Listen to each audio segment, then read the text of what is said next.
guys, dumating na yung plaka natin na puti. So ngayon tuturuan ko naman kayo paano gumawa ng plaka na ganito. Ayan. So in order ko lang to sa Shopee.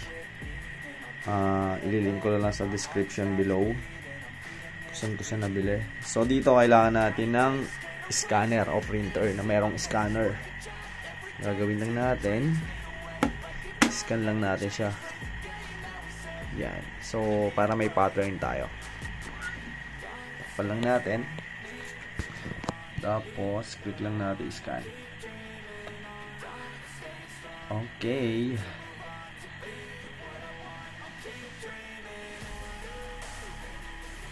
So wait lang natin matapos yung scan.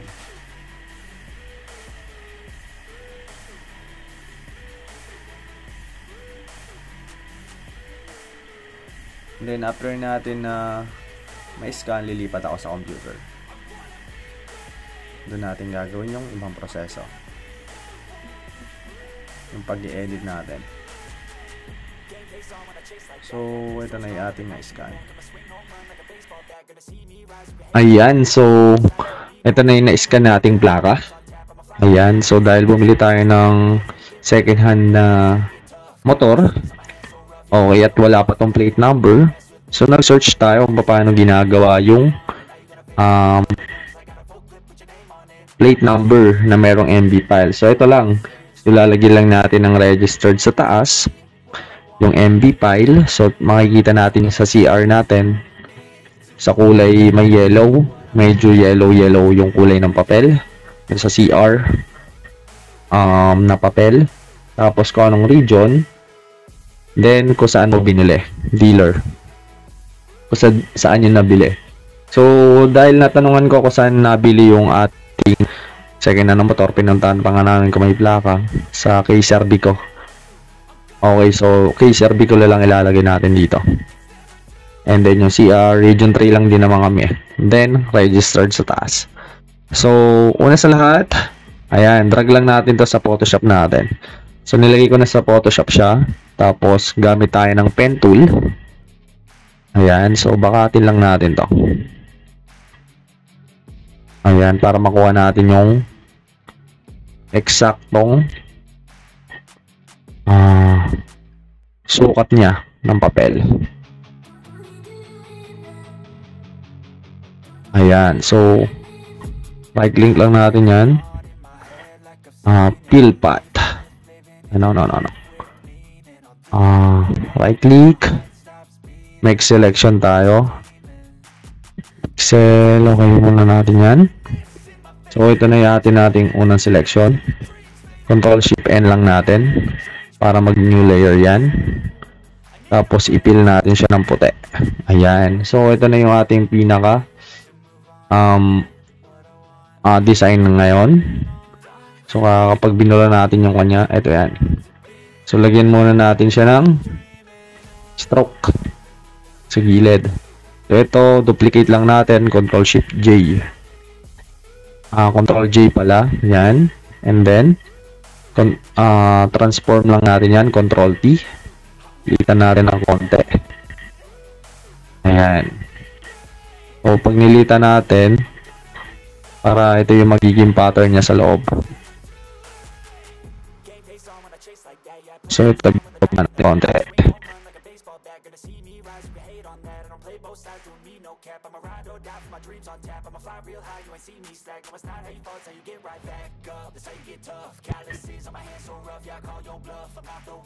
Ayan, kapag natansya nyo na yung kanya, yung distansya niya, ayan.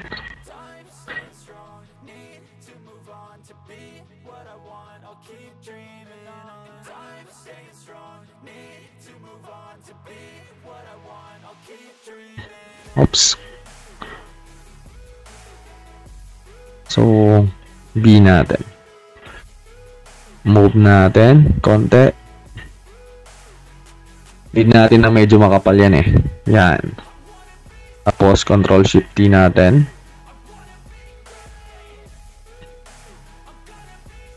Siyempre kailangan natin kanyan eh, ayusin. So, kumbaga, dito natin nilalagay yung plate number natin. So, ito na yung pinaka-plaka natin. Nakakalabasan niya. Medyo nipisan natin yung kanya, stroke.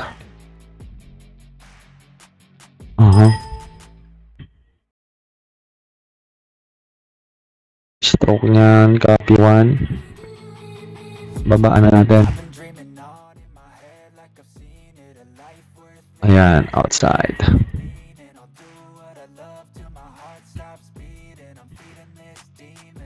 Copy 1. Random lang ulit natin.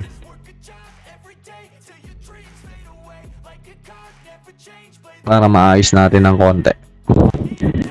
Oops.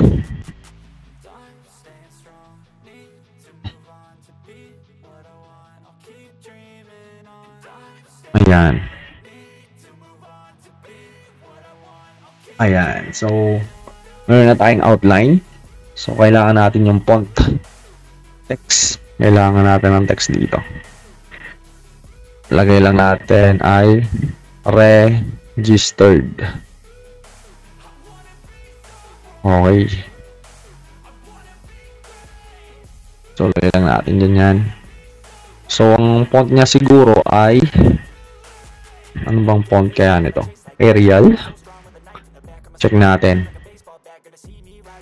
Arial. Okay. O, Calibre. So, yan na muna. Control T natin. Dilitan natin yan. Tapos, next natin is yung MB file number natin. So, sa MB file natin, yung unang ang ilalagay dito, yung unang 4. Sa akin, 03. Ayan. 01. Dash. So, bibilang tayo ng 7 mula sa dulo. Yun lang ang isasama natin. Yung mga 00 sa unahan, hindi na natin isasama yon. So, bibilang tayo ng 7. Sa akin ay 0094477. So, ito yung MB file na sa akin. Bali 7. 2, 4, 6, 7. 7 lang isasama natin. Sa dulo to ha. Control Shift T. Then, laki natin. Ayan.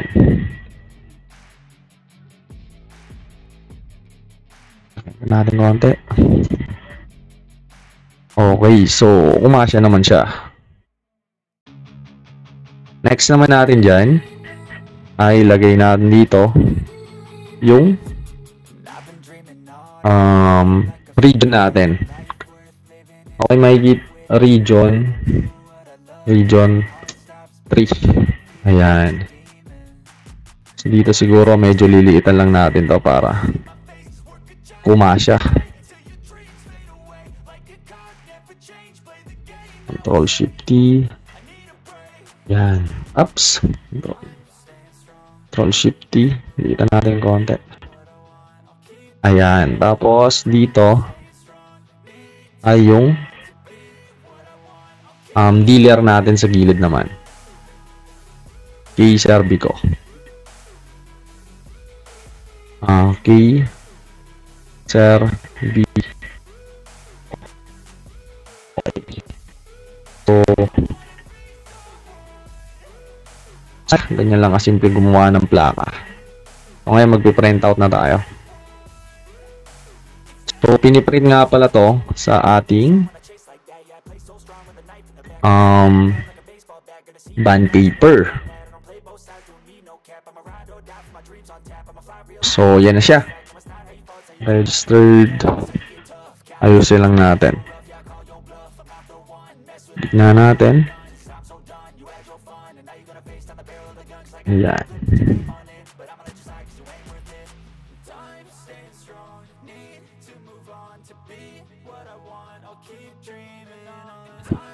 Ayan. So, ngayon, pagsama-samahin na natin yung layer na yan. Control Shift.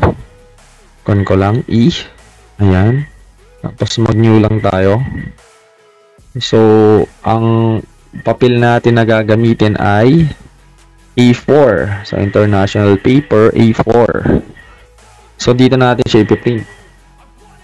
Okay, so, piprint natin siya sa ayan, so, control T lang natin. Then, clockwise natin, rotate. Ayan, so, piprint lang natin siya sa may isang buong papel. Kasya ba dalawa dito?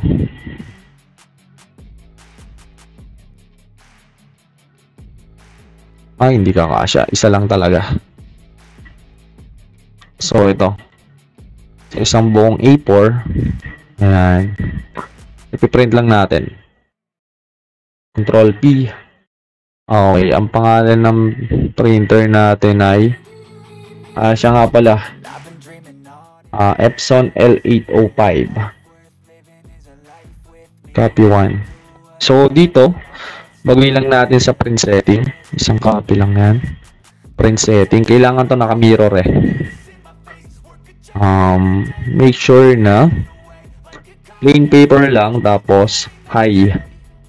Sa kon kasi natin ito ipiprint sa may pangalan nito.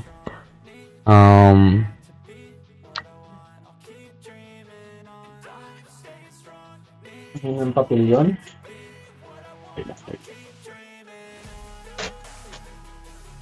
Okay, sa sublimation paper natin siya ipiprint.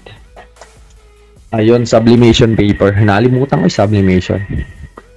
Ayan, sa sublimation paper natin siya ipiprint. So, make sure na sa more option, make sure na naka-mirror siya. Okay? Pag naka-mirror yan, nakabaliktad yung print. Ay, nakabaliktad yung word. So, pag printa natin siya, goods na. Okay?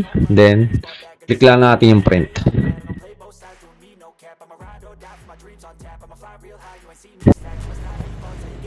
So, ayun na. Printing na tayo. So, print natin siya sa sublimation paper. Ayan. So, wait lang natin lumabas.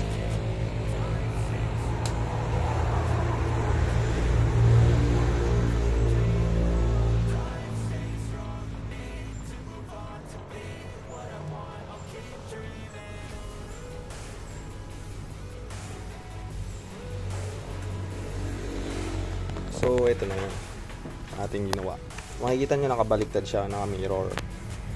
Cut lang natin. So, let's go.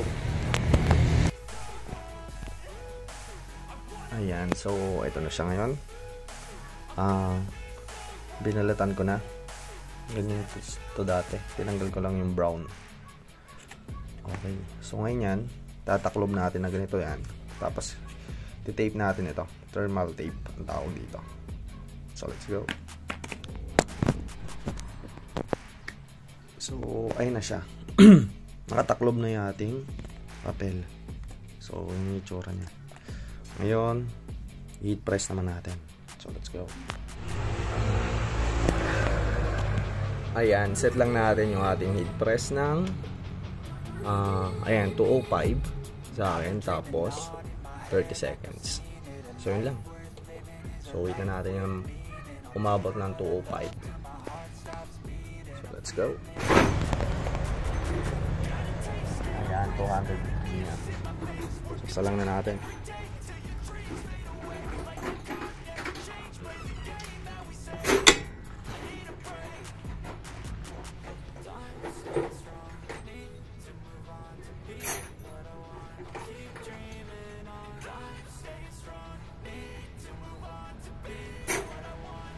Ikaw, sakay na.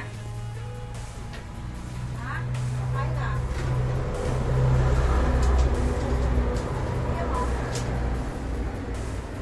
May kumain na itong nagtrabaho ng kaibigan.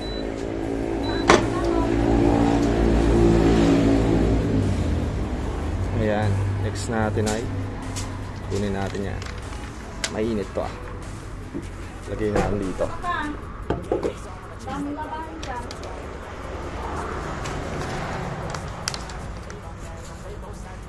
Natungan natin ang kahoy. So, semento.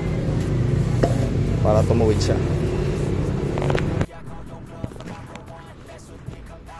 Ayan. So, kunin natin. Yeah. Buksan natin.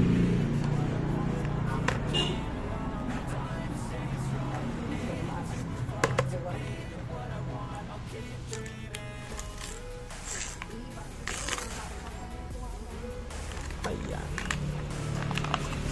So, medyo dumikit yung ibang papel. Register. So, yan na. So, kabit natin. So, yan na. May plate number na tayo.